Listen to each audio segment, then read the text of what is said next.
Welcome back to One of the Trenches podcast. I'm Johnny Jones. He's Patches Kaplan. We're here to break down the best and worst of Week 3 and preview Week 4. How are we feeling, Patch? After Saturday, I'm in the same week. I am same feeling I was in following Week 1, where I feel sick to my stomach.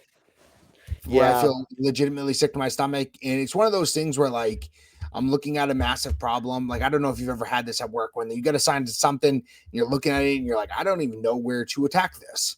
And that's kind of how I feel with Notre Dame. And I told you in the summer, I hated how people were listing Marcus Freeman as a top 3 coach.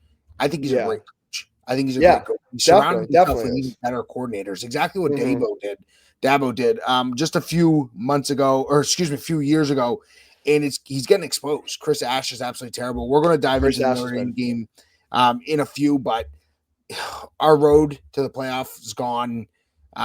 It's hard. Very unlikely. We need a lot of chaos to ensue in the Big Ten and the SEC, more importantly, the SEC, because I think the Big Ten's going to play out exactly how it is. But Johnny, you and I, we went over 10 games. Jeez, we bet you and I were putting our money on 10 games this week. Last week, in Week 1, we had 11 total between two. Before this, you had currently 5 Cheesecake Factory picks points from your picks. Huge. I had 0. We still remain at 5-0. I can't get across this, but I know when I announce my pick, we will be there. To just announce the games really quick, we had Colorado versus Houston. Houston was a 5.5-point favorite. Clemson was a 3.5-point favorite against Georgia Tech at Georgia Tech. Feels silly in hindsight. Georgia was at Tennessee as a 3-point favorite. USC was minus 21 against Purdue. USF was minus 16. USF was plus 18.5 against Miami. Notre Dame was a touchdown favorite against A&M. LSU was a touchdown favorite against Florida. I don't know if you saw that line move down to 3 before snap. Yeah, that game was pretty gross. We'll get into it, but that game was gross. Yeah, Vandy was plus 5.5 against South Carolina. Duke and Tulane was a pick 'em as of our conversation, and finally Pitt was minus 7. That was crazy. West Virginia. Yeah. So you went a total of 5 for 10. Not bad, 50%. Technically, with the VIGs that DraftKings takes, you would have lost money. But still, I went 6 for 10, so I did a little bit better. That makes me 10 for 21. You 13 for 21. So you'd be up money right now. Like I said, you have 5 Cheesecake Factory picks of the week. So moving on, Colorado versus Houston. Colorado has some problems here. Yeah, what's up with I know we talked about it. We touched on it a little bit, but quarterback situation's a whole shit show because you get Kaden Selter, then you start this third string, but you still have Julian Lewis who's gotten some time. You're paying him a ton of money because he's a 5-star recruit. Yeah. But it's beyond the quarterback position. They're kind of weak up front. Defense has a star power, but that's it. They're not deep. I think that's hurting them. And Houston's a very well coached team. Yeah, Colorado's coaching experience is very, very thin in terms of tenure, and I think that's starting to show. Their offensive and defensive lines are not very good, and you're going. They're weak up front. Very weak up front. They get leaned on. Of being weak up front too, and it's a problem that Dion can't seem to solve. That 5.5 points was very, very easy to pick. I did not see Georgia winning that. I did not see Houston beating Colorado. I was looking at the next game, but that was an easy one. Moving on to Clemson versus Georgia Tech. Awesome game. Amazing awesome. Ending. Like we said, Haynes King is an absolute dog.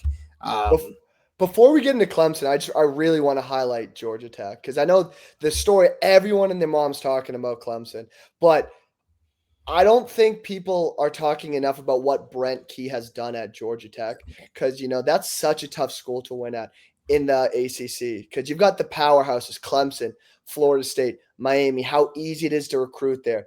Georgia Tech be not only a little brother in their conference, but in their own state with the University of Georgia. In their own city, right? Yeah. They're very, very close to Athens. Yeah, that's tough. And what Brent Key has done is crazy. And what he's doing, I think, will be sustainable because what he does travels. That offensive line just leans on you for 4 quarters. Haynes Key's an absolute dog, not only throwing it for 200 yards, but running it 25 times. And they just play sound defense. I don't know what you want to say, but also one last thing is I love the fire drill field goal that they did. What did we call that at UNH, Johnny? Bazooka. Yeah, because what it does is it takes away the pressure from the kicker. I think like he's not thinking about it. He's just running on. He's got to get out and make that field goal. Like that was such sound coaching, and you could tell he trusted that guy. And that was a deep. It's like a 50-yard field goal. It was But 55. yeah, like I don't know, man. Like I really like that call. They called a timeout the play before, and no matter how many yards they got, I think they were going to run him out there. I don't know. I just think Brent Key's a tremendous coach. I hope he stays at Georgia Tech. You saw flashes of it last year against Georgia when they went to that like Yep. 4 or 5 overtime game. But man, that was such an exciting win. Yeah, no, I'm extremely proud of the Georgia Tech Yellow Jackets. I think that they played outside their skull, but on the flip side, I don't think that they overperformed. I don't think that this was their Super Bowl. I don't believe that they're an ACC contender. I don't know if they can keep up offensively with some of the really talented teams in the ACC. Just the two that I'm referring to, but yeah, no, they're a hell of a team. I thought they're really well coached. I'd be extremely surprised if he stays, which is really sad because they're going to just resort back to exactly what they were. They won't go back to the triple option, but they will resort back to some worse football. But Clemson, Johnny, woof. Man. It's got to be a coordinator's issue at this point, right? I don't know because you saw what Garrett Riley was able to do at TCU that year they went to the national championship. Like Garrett Riley can coach offense, he can coach ball. I don't know if he's stuck in Dabo's like system or what it is, but that defense still has teeth, but the offense is so painfully average. Like it's the same old Clemson. Like they just don't have enough talent on the outside. Like I thought Antonio, that I thought he was going to make a difference. Brian Wesco Jr., I thought he was going to make a difference, but they just really struggle to extend the field. Cade Klubnik just looks confused in that offense. They don't run it effectively. Like, I don't know, because the defense can keep you in any game you want with how good up front they are. But I know I read a stat today that going into the season, they were number 1 in the country in talent retention. So it seems like Dabo can still recruit. He gets 5 stars on campus. But I don't know if I wanted to ask you, do you think it's performing? Do you think it's like a development thing? Because they brought everyone back. I think it might have to be a development thing. I really think it leans on the coordinators. We're seeing exactly what good coordinators used to do for him. I think he was the blueprint for really good coordinators back in the 2016 to 2019 stretch that he had.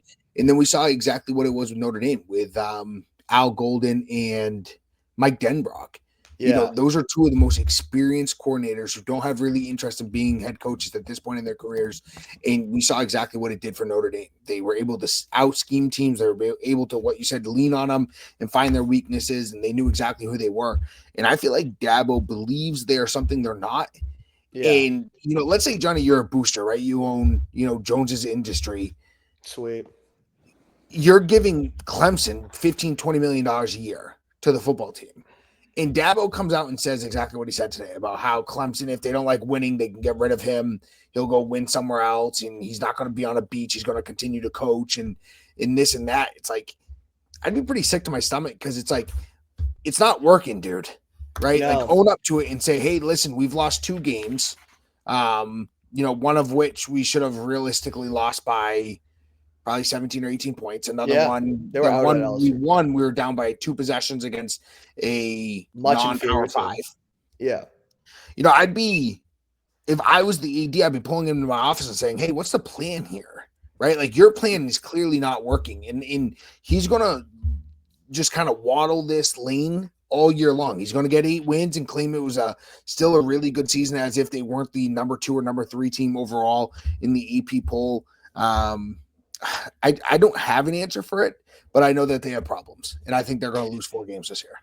I think I can see that. I can see the wheels really falling off right now. But I really, going back to, I think it's a development thing, because in this new era of college football with the transfer portal and buying guys for year and stuff like that, like you have to, if you're not going to buy into that, which Dabo refuses to do, you have to develop the guys you recruit. And like Peter Woods, TJ Parker, like they have guys with an extreme amount of talent, but you're right. Like you don't see them progressing. Like they are what they were last year, and I think a lot of them being hyped up in the preseason polls was just people like us just expecting them to take that next step, especially guys like Cade, and we just don't see it, and we just see the same very average, predictable offense that Clemson's run the past couple of years, and just kind of I don't know, there's just an inability to really get X plays, chunk plays, or move the ball down the field. It's consistency too. They can't drive consistently. They can come out in the No, first drive of the game and then the first drive of the second quarter, and they can score those two. And then every sandwich drive in between is absolutely garbage. Moving but on to the other orange team, Johnny, that yeah, absolutely blew this weekend. that one hurt. That That hurt. one hurt. You know, That they one cut hurt. that first drive against Georgia. They cut through like a hot knife through butter, right? Just First straight of down the all, field, 80 yards. It was like 7 plays. It was beautiful. Joey Aguilar is awesome to watch because he's just an absolute gunslinger. Like Yep. 4 TDs, 2 picks. Guy's not afraid to make mistakes. He's just going to go out there and just sling it. And that's what was the most frustrating part is I think we see that Tennessee has an incredibly talented offense and they're able to extend the field. Just this kind of the stuff we are just talking that Clemson's not able to do. They're able to score at will. And I think it's just really frustrating because I think if you ask Josh Heupel, how do you feel if this gets to be a shootout? I think he would have been very confident in winning that game. Yeah. And like I had a lot of reservations about Gunnar Stockton from Georgia and their ability to push the ball. And I thought in a shootout, that was Tennessee's game. So I do have to give some respect to Gunnar Stockton because that wasn't a game Georgia's used to winning, 44-41. And they found a way. Like Zachariah Branch is a guy that they haven't been able to really open up. No. He looked great. But I don't know. What do you think? I think you're spot on. I would have never in my life thought that a situation like that Georgia would be able to keep up, but they did something very similar last year. It seems like their coaching. This is another prime example about how good their coaching stuff is. Is that they came out in the second half. I think Tennessee was either up a touchdown or up 10 points and said, "We're not going to keep up, but we also know you can't stop our run game. Yeah. We're going to dominate the clock, bank on our defense getting a stop," which they did. Right? They ran the ball 10 out of the next 12 plays on that drive and scored a touchdown. It was 8-9 yards a pop. The defense was absolutely gassed, and they just leaned on that the entire way.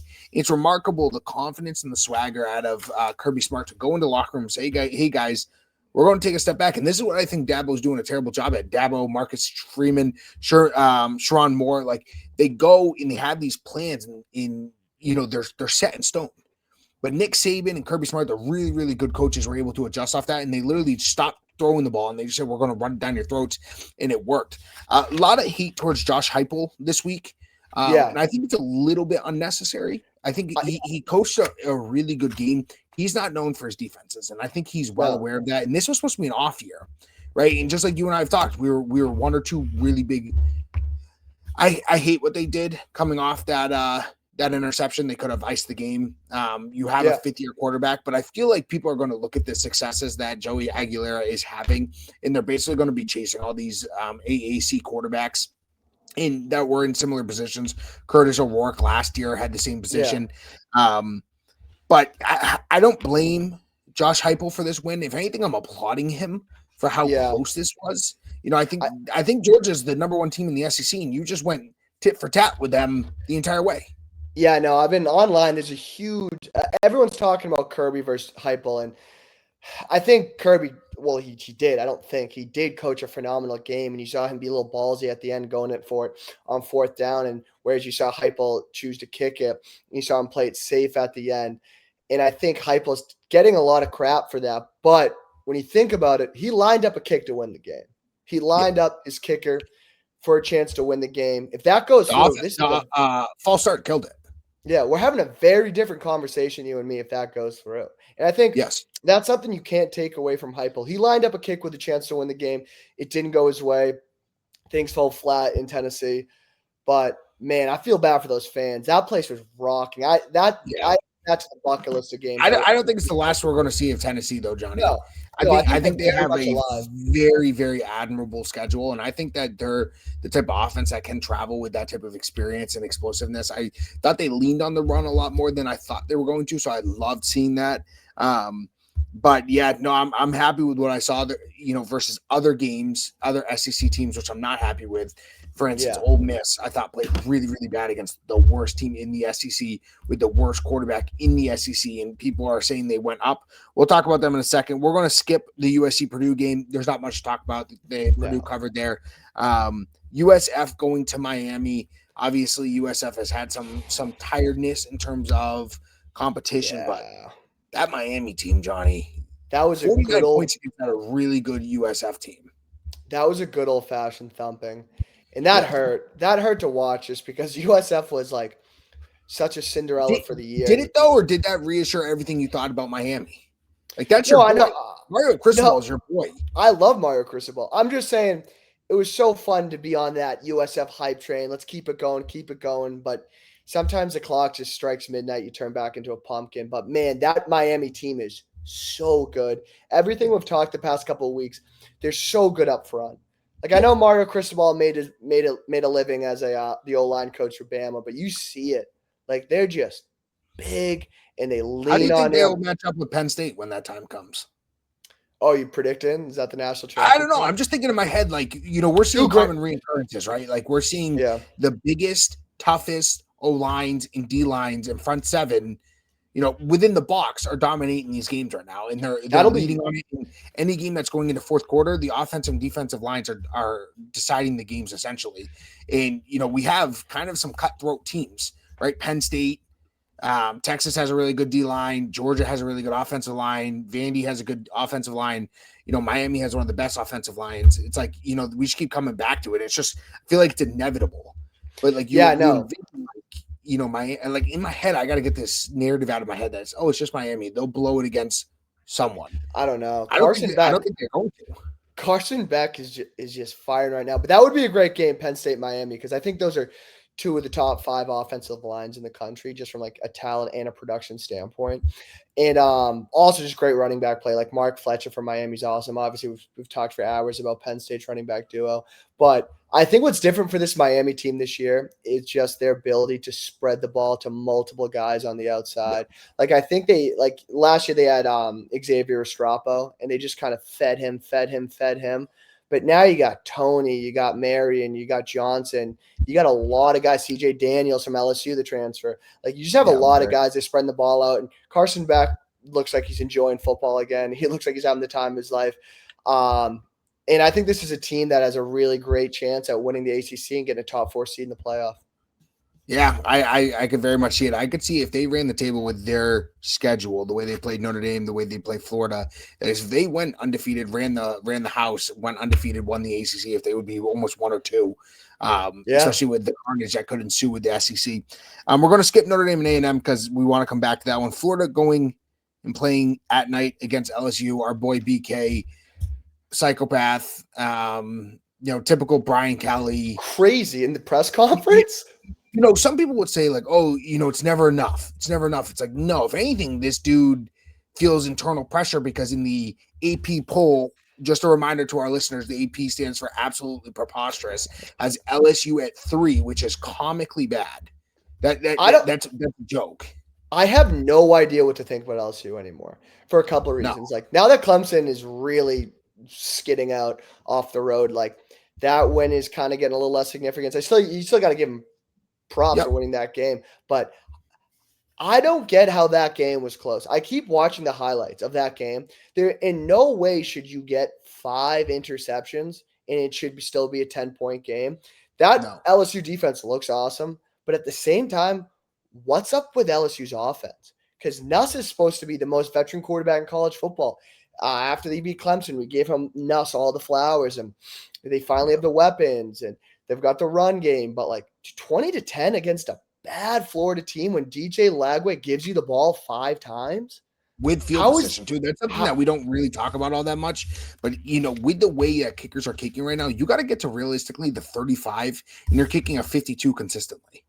Yeah, and I'm not saying college kickers are kicking that religiously, but what I am saying is that like the field position game is very, very important, and only to capitalize off that just a handful of times is kind of insulting. So I kind of see where Brian Kelly's coming from with the frustration with his own team, because as we enter some actual serious SEC play, I don't think LSU is that good. I'm gonna be straightforward and be honest about it. I really don't think that they have the juice that you and I originally thought we did. That win against Clemson, like you said, is invalidated.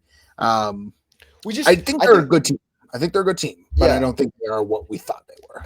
I just think we spend a lot of time, you and me, talking about like sound football teams. Last week we talked a lot about Illinois and Penn State. Where like when they turn the ball over, when the other team gives them the ball, they make you pay for it. And I think to win in the playoffs, to win down the line, to win the SEC championship, you have to do that. And LSU hasn't shown that. And their defense can play out of its mind, but like this super talented offense just looks really, really flat. And it's just something we're not used to out of LSU. Because, like, going back to Jaden Daniels in BK's first year when they beat Alabama, like, they were high-flying offenses. They're scoring 40 a game, and the defense was getting boat raced. They were kind of like an old-school Big 12 team. Like, they were going to need to outscore you. Now we're seeing the opposite. Now we're seeing them getting these close, low-scoring matches. And I don't know what the deal is with their offense. I don't know if it's Nuss. I was ready to just dive back in on Nuss this year, and I don't know. I think the pressure is somewhat making some of these teams crack a little bit. And I think that was the case with Clemson. I think that is the case with LSU. I feel like they're trying to do too much. I feel like they also can't really develop the run game. I don't have the exact stat, but I know they didn't run the ball great against Florida. Another game, Johnny, staying in Vanderbilt. Staying in the SEC, Vanderbilt, South Carolina. Woof. Vandy looks good. Diego Pavia. He's like a Haynes. Him and Haynes King might be one of my two favorite guys. They're I'm sitting down. Like, they're just great guys. But is Vanderbilt like an actual team? I don't know. Like, is it crazy to say that they could be a 3-loss team? Because people are saying this is the year we're going to see a 3-loss team in the playoffs. Without a doubt in my mind, I think a 3-loss SEC team is getting in the playoffs. And I think it's going to be a battle between some of those mid-tier teams, such as Mizzou, such as Vanderbilt, such as Mississippi State, maybe. Sounds crazy. But they have the best tight end in the country, Eli Stovers. That guy's awesome. And Diego Pavia just refuses to quit in any game he plays in. We do have to mention Lenore Sellers getting hurt. But at the same time, I also wanted to mention they were down 21-7 when he lost. I know he's hurt. I don't want to say anything bad about a guy that's injured. He's not going to play next week. But he was a guy like DJ Lagway, who we just talked about, so hyped up going into the season, and it's just been so inconsistent out of them. That whole South Carolina offense has been so disappointing this year, and it's crazy because this is a team that recruits at a high level, like Dylan Stewart on the defense. Like, they have these really high caliber players, but it's kind of like the Clemson thing. You just really don't see them developing. They're not getting the most out of their ex-play guys on offense. So, like, I really don't know, but they got thumped. Yeah, no, it wasn't much of a game, and it never really was. You know, we talked a little bit in private about some of the coaching positions that we predict to be up basically for advertisement very, very soon. Mm-hmm. Teams like Oklahoma State, UCLA, Virginia Tech, all teams that could very well be open up. Two of which I just mentioned still have job openings, but, you know, Florida is going to be high up there. Kentucky is going to be up there. Arkansas, if they lose to Memphis this week, very well could be up there. I think they would go into Notre Dame with Sam Pittman, but a big loss to Memphis and another loss to Notre Dame if Notre Dame can even win that game. But you know, I really do think that Florida is up for sale. But I also think South Carolina, I think that conversation can be had soon. Well, I just think going into the season, there were such high hopes for this team. This is a team that did a lot of crying last year when they got left out of the playoff, even though they had like 3 losses. But so, like, you know, like with expectations comes the hot seat when you don't live up to them. And this is a team that on paper should have been in contention for the playoffs. And I know their quarterback's hurt, but like they've just kind of been a train wreck this year. They just haven't looked great. They haven't looked consistent. They haven't looked strong. No, you're spot on. You're spot on. I was more disappointed in that team because I thought they were going to be my 3-loss team to make it into the playoffs. I don't think they're it. You know, other teams that I think could really loosen up start the burners. I think LSU is on there. Truly, you know, I think that they're not living up to what they thought the season would be, and then after week 1, they're still not living up to it, to the point where a 9-3 season and missing the playoffs is going to be the end for Brian Kelly. Tough situation, but you know, is UCLA a good job? Is Virginia Tech a good job? Is Florida a good job at this point?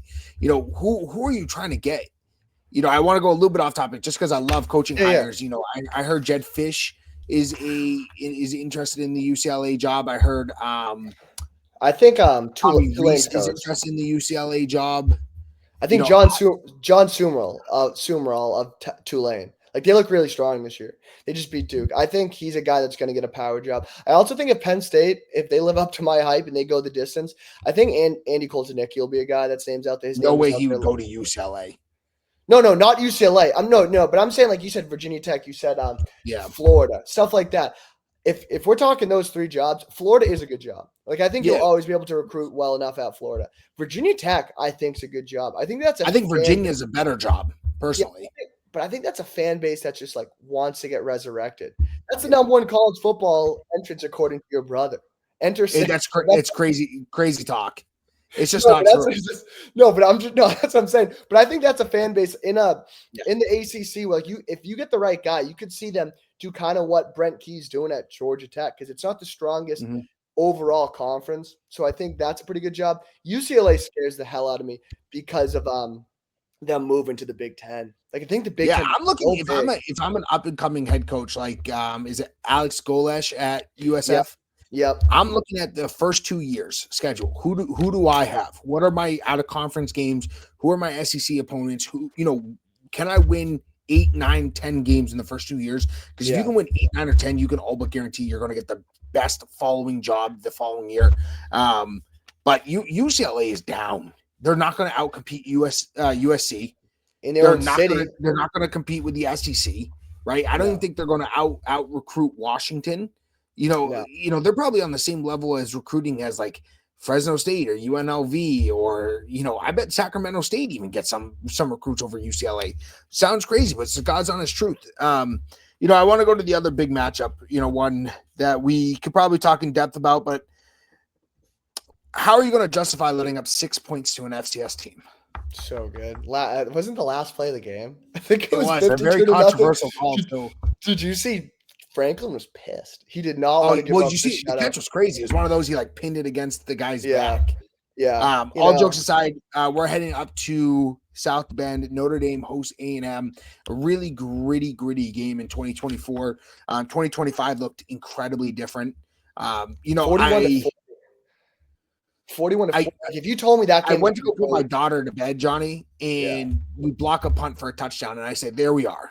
We're back." Football. That's Notre Dame. That's Notre Dame football. Yeah. And then I turned back and they scored a touchdown in the first 42 seconds. Now, wait a minute. An X play, for our listeners who don't know, that's a play over 20 yards. Bad tackling, poor pursuit angles.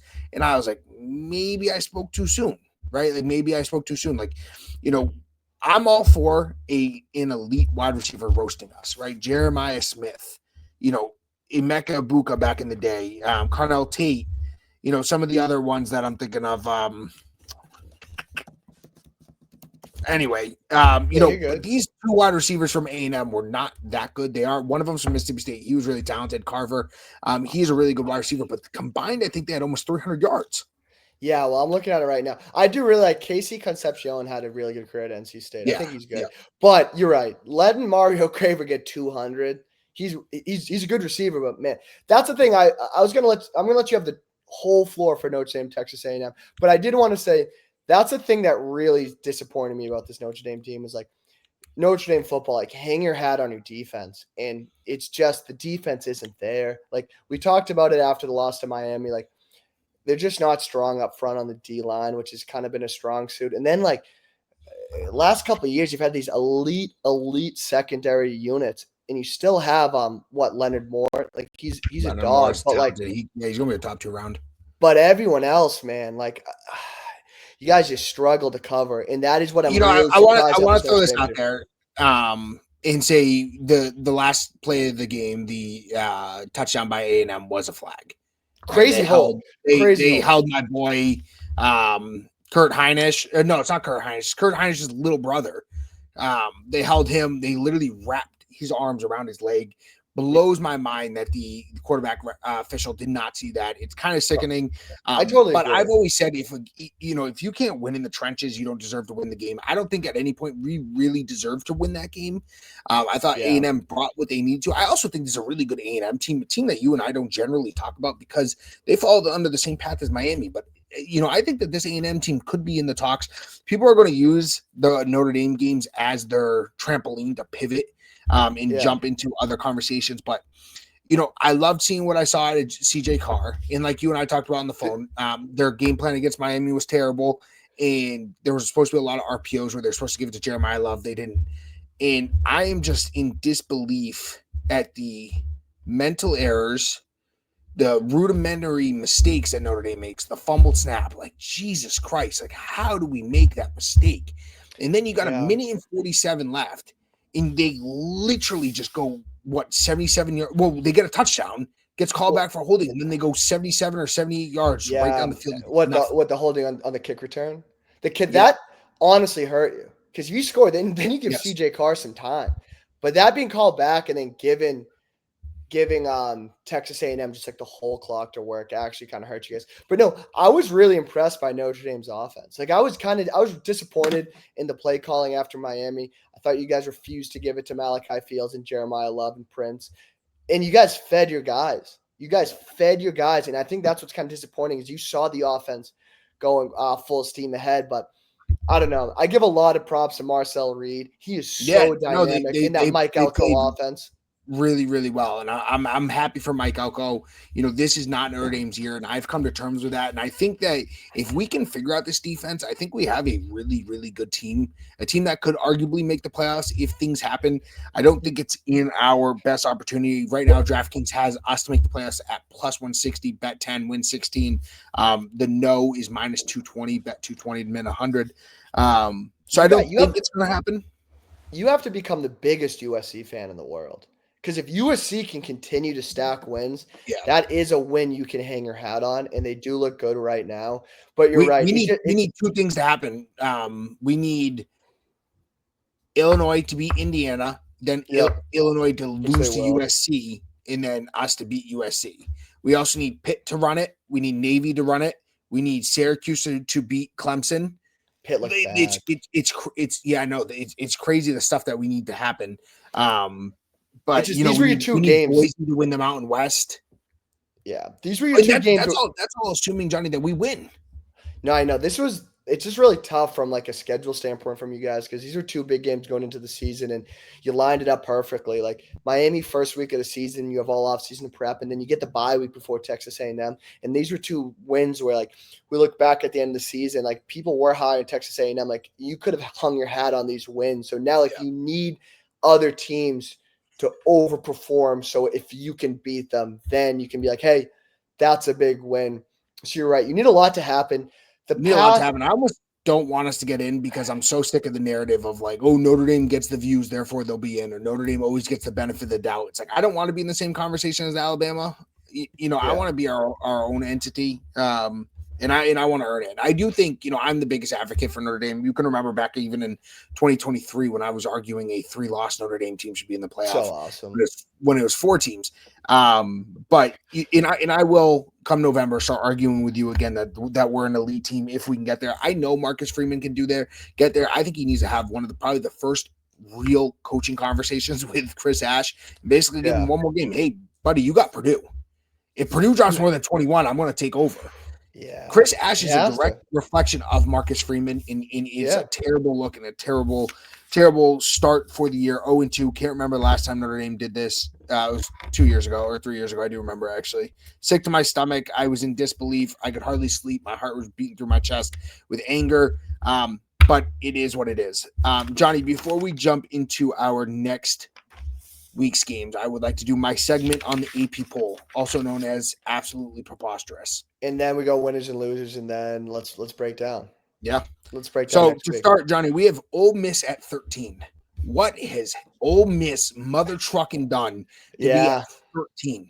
That's You're telling crazy. me they're one spot away from being in the playoffs. They took Kentucky, the worst team in the SEC, possibly one of the bottom 5 teams in the Power 4, won by a touchdown. Right? Yeah. It's just absolutely sickening. They beat one of the worst teams. I just cannot believe Ole Miss is at 13. They're on a true upset alert. Flash forward to my Cheesecake Factory pick of the week. I have Tulane at plus 11. Love it. I think that's, I'm going to put them in every single parlay because I don't see how Tulane doesn't cover it. And I think that they could actually win that game. John Sumrall is going to get a big job. He is. He's a very, he is. Very, very consistent there. Vandy at 20 seems insulting, right? They just beat the 12-ranked team in the SEC, and they beat them. They're now 3-0. Decent win against Virginia Tech at the time. 20 seems insulting. I think they should be at least top 15. And this just goes to show how stupid the AP poll is. And I just told you, fans, Yeah. I'm the biggest Notre Dame lover on planet Earth. With that being said, putting Notre Dame at 24 and USC, a 3-0 USC in the Big Ten at 25th, when your team is 0 in mother trucking 2 at 24 is comical. I wasn't going to bring that up. But like 3 weeks into the season, you got to have a win to be in the poll, I think. That's tough. You got to. It's tough. Between the bye week and then the 2 losses, yes, Miami is a top 5 team, and I think A&M is at 11, and I get that. But you have done nothing to show. Yeah, right? No, I agree. How long are you going to carry agree. that? We squeak by Purdue and win by 6. Oh, now we're what, 22? It's just so stupid to me. I agree. I think that is absolutely silly. No, I agree. You want to go winners and losers? Let's save winners for losers after the preview before our picks. Okay, let's do it. I like finishing up. So we have 1, 2, 3, 4, 5, 6, 7 games to go over. Johnny, I hope you have your parlay too. Just reminding you on that. 3, 4, 5, 6. Yeah. All right. I've got one more game on. Call me out if I miss any here. We have 17 matchups. Do you know where College Game Day is this week? I'm guessing Texas Tech, Utah. I'm guessing. That's what I assumed, but I thought it was also Illinois, Indiana. I'll look it up while you keep talking. Yeah, so we have Texas Tech is at Utah. Utah is -3. That is definitionally -3 simply because they're at home. That's a pick 'em. Tulane is heading to Ole Miss, -11.5. Ole Miss is a 2-possession favorite. Michigan at Nebraska. Big Big Ten matchups this week. Michigan, Nebraska, Iowa, Rutgers. Obviously, Iowa, Rutgers is not exciting, but Big Ten football, give me it all. We have Auburn at Oklahoma, a game that I did not have circled on my calendar prior to this week. Super excited for that. Oklahoma is a 6.5-point favorite. Going back to Michigan at Nebraska. Nebraska is a 2.5-point underdog at home. Very, very interesting stuff. We have South Carolina's heading to Mizzou. Another team I really want to talk about a lot is Mizzou. Mizzou is a 10.5-point favorite. Florida is heading to Miami. Miami is a touchdown, just hair over, 7.5 against Florida. And then Illinois is heading to Indiana. Indiana is a 2.5-point favorite on that one as well. Okay, so big noon kickoff is what I was thinking of. That's at Texas Tech, Utah. College Game Day is at Florida, Miami, which is, I think, a stinker. That is crazy. Why? But I think they probably planned it before Florida lost, and it's probably, that's a bummer, though. That's a bummer. Yeah. So Texas Tech, Utah, both 3-0, both the front runners. It's interesting. Utah is -3. Obviously, like we've talked about, you can assume home field advantage is good for 3 points. But if you do a little bit deeper digging, DraftKings has Utah going much further throughout the season than Texas Tech, which is interesting. So Utah to make the playoffs is like +220. Texas Tech is +280. To win the conference, Utah has like, I think, +50 on Texas Tech. I think they're like +280. Texas Tech's +320. So it's interesting when you put it like that, but yeah, it's pretty close to a pick 'em at neutral field. To be honest, I'm taking Texas Tech here. Yeah, I totally agree with you. I'm riding Texas Tech. This is like a hold your nose pick because I will feel like an idiot of not picking Kyle Whittingham at home. But what Texas Tech has showed me is awesome, man. I love Baron Morton, their quarterback. Like, he threw for like 400 last week. He had 3 different guys with 100 yards. And that defense got like I said at the beginning of the season, I think first episode, that defense got a lot better in the portal this year. They've got all the money in the world. Very, very deep. I really like Texas Tech to win this week. Yeah, no, I agree with you. I think that Texas Tech, I actually picked Oregon State to cover against Texas Tech. I thought they were going to lean on their offensive linemen, and Texas Tech did nothing to slow down. They were a freight train. Nothing was stopping them. Utah awesome. Actually underperformed against Wyoming. They got a late score to cover the spread there, but they really were only winning by 20. Look ahead spot. I get that. I think this is not a game I would touch, right? You could give me money and I wouldn't touch this game. And the reason for that is it's a telling game. I like to call it a telling game because it's going to tell me a lot about what the Big 12 is and who they are. Very, very excited to watch that game. I do love Utah's quarterback, Devin Dampier, what he can do with his feet. I just think Baron Morton outplays him this week. You're spot on. Tulane heading to Ole Miss. Tulane is the favorite to win the AAC, has a big time leg up on USF. Going to Ole Miss. Ole Miss is 3-0, but typical Lane Kiffin teams, going to be shootouts. Having a shootout with Kentucky, one of the worst offensive teams in the SEC, is comical. I think Tulane hangs on, and I think Tulane takes away in the second half. Give me Tulane, not only the points, give me the win for my Cheesecake Factory pick of the week. I think this Tulane team is really good. They're going to be our Power 5 team in the playoffs. What's the spread again? Sorry. 11.5 towards Ole Miss. Yeah, I'm going to take Tulane to cover, but Ole Miss to win. I think this is a shootout. I think it's a close game.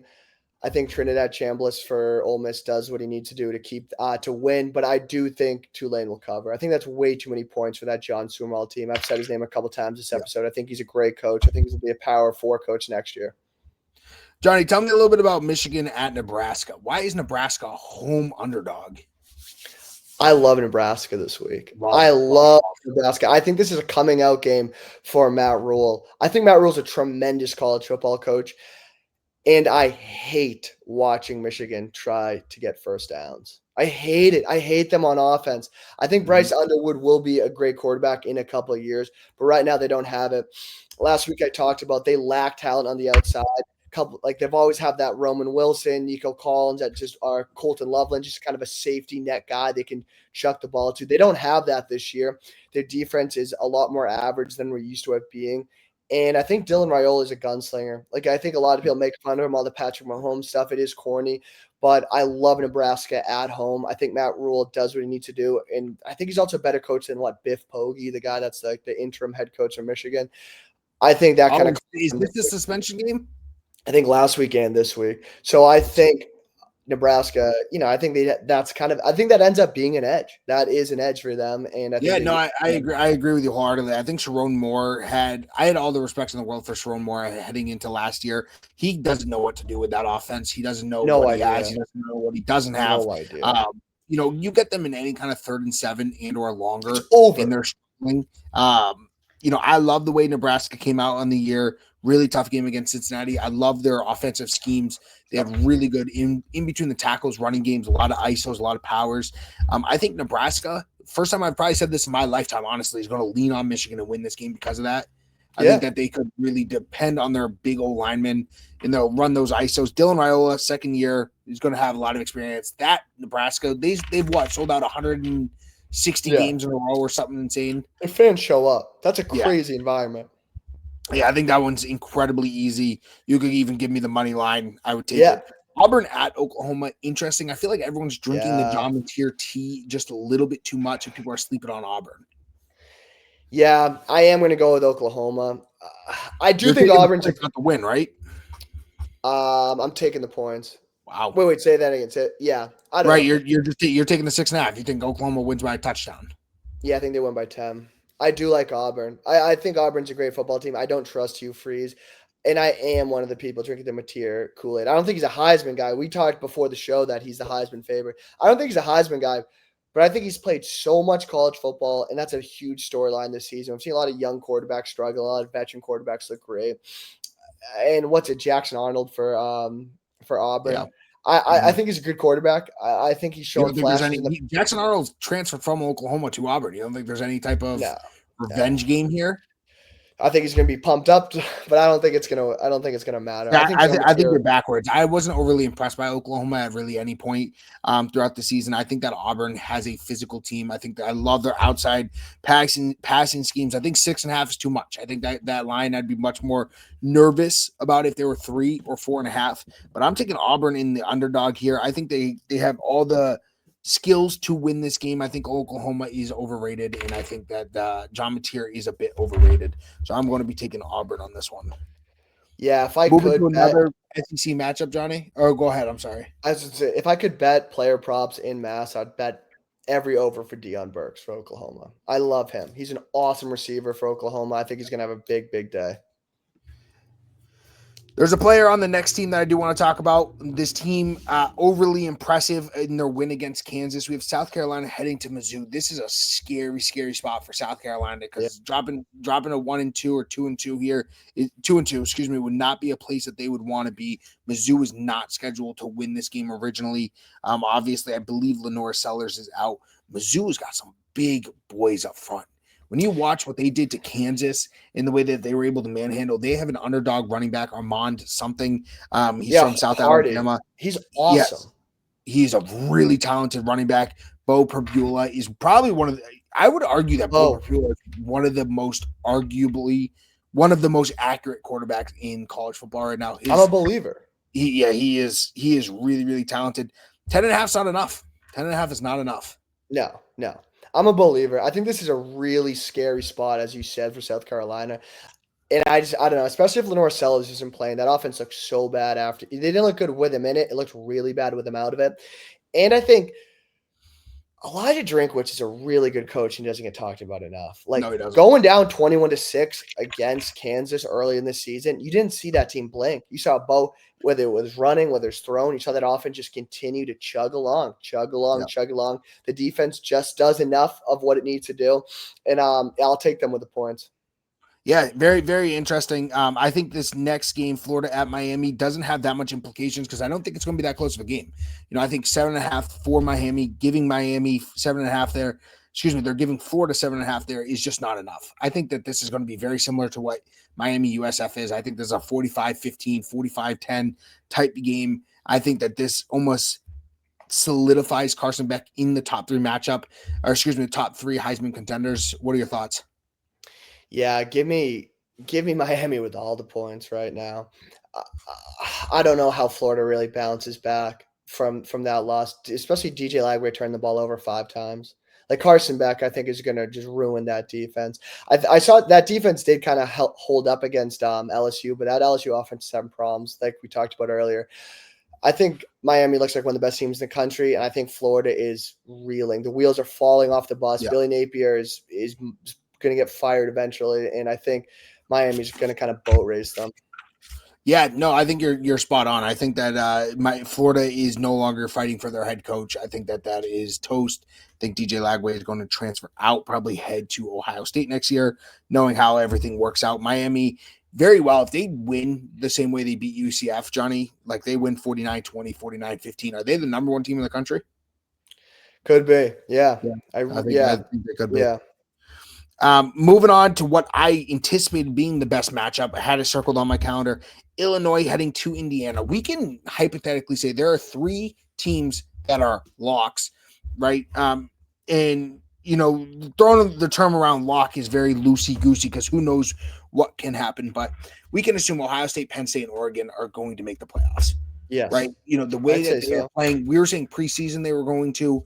Now that the season started, I've seen nothing that would indicate I still think that Ohio State's offense is stagnant, but nothing would indicate that those teams are slowing down. You're not getting 5 Big Ten teams in. I think that goes without showing. So every team is fighting for that 4th spot. Indiana, Illinois, Nebraska, right? Who am I missing? There's another one that I'm missing. Michigan before the season. It's going to be really hard. Michigan kind of. Yeah. Right? So these – USC. Yeah, USC. Yeah. So these teams are fighting for that 4th spot, and it's going to come down to 1 game, which is crazy. For those who argue that the season means less and less now, this means everything to Indiana and Illinois because they're the hardest matchups, right? Illinois gets through this one, and they have one more tough game. Game. You're telling me that this game hasn't been circled on their calendar knowing damn well that this is the roadblock. I think it's insulting. I have no idea why Indiana's a favorite here. This is my Cheesecake Factory pick of the week. Easy money. I was high on Illinois last year. I'm still high on them. I love Belima ball. Luke Altmaier is so much better than he was that freshman year. He just continues to improve. And Hank Betty's a beast at receiver, man. Like, talk about a possession guy. This Illinois team is really good. I'm kind of down on Indiana. I don't know why they're favored. I know it's in their house, but I think Illinois goes in there and has their way with them. Yeah, I think they win the game. I think it's probably a touchdown game heading towards Illinois. I could see a one possession game, being Yeah. decided by a turnover here and there. But I'm a big believer on teams circling the big ones on their schedule, right? Like Yeah. we go back to when FSU went 12-1, 12-0 in the regular season. They had one really, really hard out of conference game. That was LSU on their schedule. And then after that, the ACC was incredibly down that year. And I think that teams circle Notre Dame 99% of the time. Who wouldn't want to knock off the great historic Notre Dame? And in this case, Illinois has circled Indiana. I think that does something to someone's psyche. Give me Illinois, the win. Give me the points. I would even stretch that to -6 towards Illinois, get some extra money on the board. So that concludes our 7 games. We have some really, really good college football here. We're starting conference Yeah. play almost Awesome consistently slate. at this point. I'm going to give you the floor. I want to hear some winners and losers. Okay. One last thing. I do want to shout out Civil Wars this weekend, Oregon State, Oregon. Yeah. This spread is not worth picking. It's like 35.5 points. It's going to be crazy. I don't think you can bet the money line. No, I went to that game in 7th grade. Awesome environment. Autumn's going to be rocking. That's always a fun game. I do think Oregon's just going to have their way with Oregon State, though. But okay, let's go. Winners and losers. First winner of the week, I have Rich Rod and that West Virginia team. They came off a super, super disappointing loss to Ohio, like 17-10. Not Ohio State, Ohio Bobcats. Really, really bad. Everyone was down on them, and they came out firing. They looked great. That game means so much to that rivalry. Pitt versus West Virginia, the backyard brawl. We saw Rich Rod just muscle out an overtime win. I think that's huge to start building momentum his first year back in his home. And I think the sky's the limit right now for West Virginia next couple of years in the Big 12. Moving on, second winner, Tom Brady storylines. Everyone was talking about Austin Simmons at Ole Miss. He's the guy. He's the guy. Lane Kiffin, quarterback whisperer. He gets a little banged up. He still dresses, but they go with Trinidad Chambliss. What a name. Out of Ferris State, not Grand Rapids, Michigan. Big Rapids, Michigan. Ferris State won 2 D2 national championships there. He comes in the game for Ole Miss, balls out, 353 yards, 3 total tuds. They get the win against not a great Arkansas team, but man, Trinidad Chambliss, underdog, second string guy. He might have won the job that week. Yeah. Final winner is just second chance guys. Haynes King, Diego Pavia, taking the road less traveled, bouncing around. Haynes King at Texas A&M, Diego Pavia at a JUCO military school in New Mexico, then goes to New Mexico State, go Lobos, and now he's at Vandy. Both got big-time wins this weekend. And then finally, losers. I got 2 bullets for this. First is overhyped quarterbacks. Coming into the season, everyone wanted to tell you Cade Klubnik, DJ Lagway, Arch Manning, even Nuss looked bad this week. Those were the top guys. All struggled this week. And I don't know. These guys are really, really overhyped, but those guys kind of lost the weekend. And then finally, Wisconsin. They looked bad. And I wanted to ask you about Luke Fickell. What's the future, man? He's gone. I don't think he gets past October, and that's the God's honest truth. I think there's going to be a gold rush towards the best best coaching candidates, right? If you give him the entire year, and we've talked a little bit. There are some really good jobs that are opening up, some not as good, right? I think Florida is opening up. Obviously, the 2 that we've already talked about. I think LSU could be opening up. I think Arkansas is opening up. I think Kentucky's opening up. I think Clemson might be opening up. And, and the list keeps going, and people are going to be thinking to themselves, there's going to be 3, maybe 2, maybe 3 elite coaching candidates. We need to get there. Oklahoma State, that's another big one. That's a historic program. Yeah. And, they're all going to be going after the same type of guys. So the first one that can officially say, hey, we're on the market is going to get some interest. And I think for that reason, he's going to be fired in midseason. They looked absolutely terrible. This was a matchup that, when got announced like 4 or 5 years ago, everyone was really, really excited. Their defense has no identity. Their offense doesn't know their ass from their elbow. I'm incredibly disappointed because, Luke Fickell had Cincinnati going, right? They made the playoff. It was 14. They battled Alabama to a 2-possession game. Sauce dominated Gardner. Notre Dame in the trenches, so I don't really know. I know he sucks at recruiting right now, and I think all the additions to the Big Ten is just making that worse. But you can't have teams like Nebraska, Iowa, and whatnot winning 8, 9, 10 games and you winning 3 or 4. He's in a tough position, and this is what I was going to say is that when you're taking a position, you need to look at what their schedule outlook is. That's exactly what Kurt Cignetti said. He said Indiana schedule, that's 9 or 10 wins. If I do really good, that's 11. He definitely didn't do it with Wisconsin. Everyone's talking is Matt Rule in a better position than Luke Fickell. I said Luke Fickell was, and boy, was I wrong. I don't think he considered it. I think he hopped to the first major program. It's going to be very similar to that year, but like I said, I don't think he is. And it's always interesting, like, where does that guy go next? Yeah, right? Like, he's got to go back to a non-power 5. I just think the tough thing is, like, you just saw him try to change too much too fast at Wisconsin. Like, really trying to totally flip that offense upside down, turn it more into an air raid instead of what they kind of succeeded so much on in the 2010s and early 2000s, just running the ball, getting just recruiting very well on the offensive line. But I don't know. I think he's a big loser this week. They looked really, really bad against Alabama, an Alabama team that was kind of reeling. So I don't know. But you want to move on to parlays? Yeah, you're spot on. So I want to talk about 2 bets that I really like here, Johnny. That I don't really like. I just still think it's interesting. Their lines have not moved at all. In Illinois and Indiana, obviously playing. We just talked about them moments ago. Are both plus 500, 5-1 to make the playoffs. Still, so teams like Notre Dame, 0-2, is plus 160. In Illinois, with the schedule that they have going, and it makes me almost believe that the Big Ten might not get 4 teams in. I think they might get 3. Yeah. I think it might be 3 from the Big Ten, 3 from the SEC. We got 2 from the ACC, maybe 1, maybe 2 from the Big 12. That makes it 10. And then we have our group of 5 in Notre Dame. Yeah, it's gonna be real. It's gonna be cutthroat. There's a lot of dominoes that still need to fall. But yeah, no, I like that. I think Illinois is in, but we'll see. No, I think we're spot on. Yeah, picks of the week. Go ahead. I want to hear your parlay. Because you have been incredibly close. It's only going to be your last week's hit in the week. Yeah, my last week's hit. Off. Yeah. So I'm excited to hear what you have to say. Let's make our viewers some money. Obviously, gamble responsible, everyone, and only do it if it's fun and you're not banking on that money. It was huge seeing one go through the hoop last week for the parlay. So this one's a little trickier to hit. I got 3 picks. It's plus 1270. So 10 wins you 137. Ooh.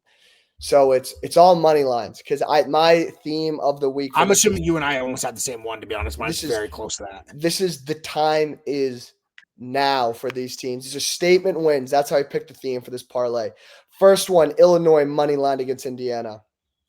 Second one, Nebraska money line against Michigan. And third one, and then Texas Tech money line Utah. Do we have the same one?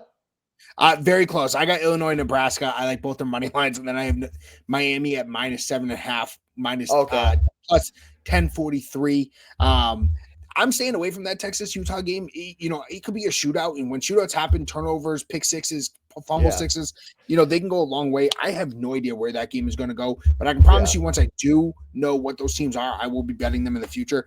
The one that actually makes me the most concerned, Johnny, and going back to Illinois, doesn't that seem extremely fishy to you? Yeah, but I know I really trust this Illinois team. Yeah, and, I don't know. Illinois played probably the 3 worst teams in Power 5. Excuse me. The 3 teams that Indiana played is probably the easiest 3-game stretch out of anyone in the Power 5, Power 4. Yeah, I don't know. I just believe in Bielema. I believe in it. Yeah. I think they have this. Yeah, no, I think you're spot on. I tend to try to fade the public and, think of what does Vegas know that I don't, but I think you're spot on. I think Illinois and Nebraska, if our viewers want to go a little bit less risky, those are 2 easy money lines that you can pick, probably pretty close to 4 or 5-1, and then pick a spread, and then we're cooking. So easiest bet of the week, I would like to request something if I could before we hop off. Yeah. I bet University of New Mexico before UCLA before the game started. They were plus 14.5. Can that be an honorary cheesecake pick? And now I'm up 14-5 or no?